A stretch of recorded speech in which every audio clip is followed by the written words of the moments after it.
জল দিয়ে ডিমের পোচ আজকে বানাবো তেল ছাড়া। আমরা অনেকেই তেল খাই না, তো এইটা আমি প্রথমে তেল দিয়েই বানাতাম, তো আজকে বানালাম জল দিয়ে। তো জল দিয়েই দেখলাম ডিমের পোচটা ভালোই হয়েছে।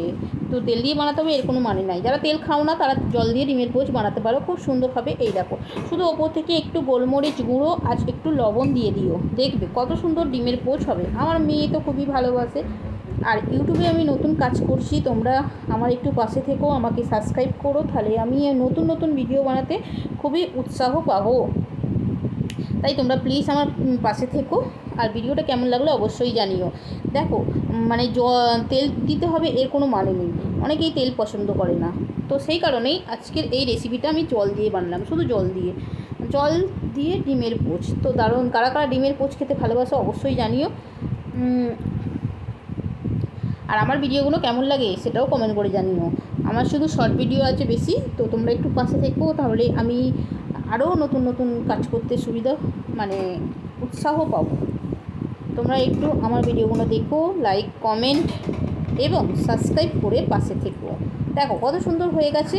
তোমাদের সঙ্গে বক বক করতে করতে আমার ডিমের পোচটা রেডি হয়ে গেছে।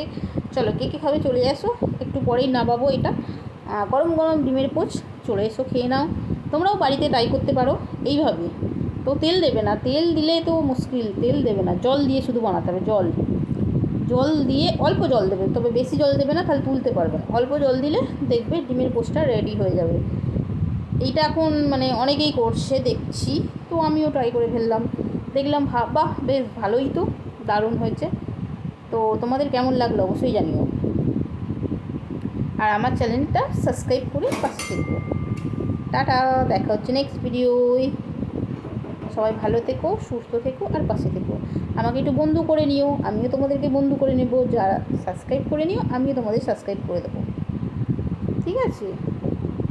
তো চলো, দেখা হচ্ছে নেক্সট ভিডিও, বাই।